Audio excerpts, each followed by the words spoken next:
A federal judge has ruled in favor of Shilo Sanders, son of Colorado football coach Deion Sanders, in a pivotal bankruptcy case regarding his effort to discharge over $11 million in debt.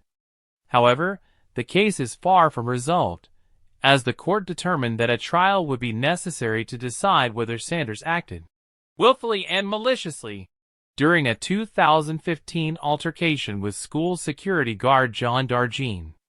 Darjean initially sued Sanders in 2016, alleging severe injuries stemming from an incident where Sanders, then 15 years old, reportedly swung an elbow and punched him while Darjean tried to confiscate his phone at school.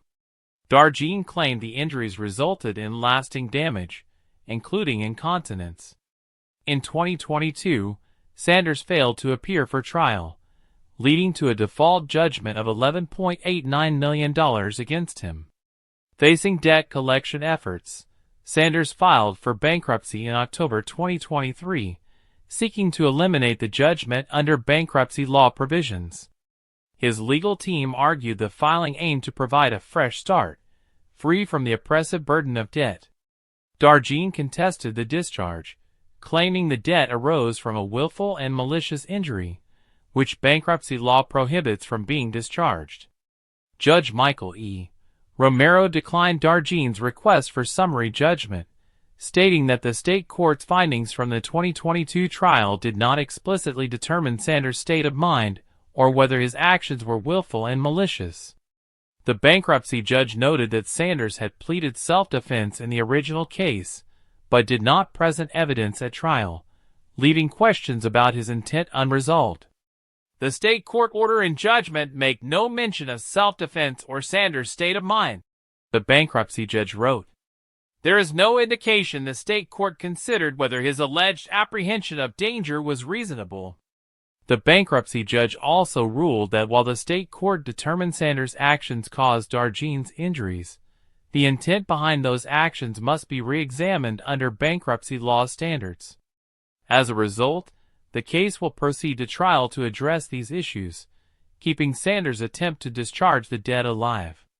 For Darjean, this ruling is a setback in his effort to collect the judgment. His legal team had argued that the state court findings should preclude further litigation on Sanders' intent. However, the bankruptcy court found that the lack of explicit conclusions on willfulness and malice meant those issues remained unresolved. Meanwhile, Darjean has filed another complaint accusing Sanders of omitting or concealing assets, which could impact the bankruptcy proceedings. Sanders' attorneys have denied these allegations, maintaining that they have fully cooperated with the bankruptcy estate's trustee. As the case progresses, Sanders, now 24, juggles legal challenges and his athletic career.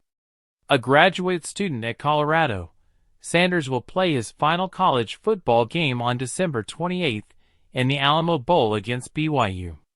The trial over the willful and malicious nature of the 2015 incident will determine whether Sanders can ultimately discharge the debt and move forward from this lengthy legal battle.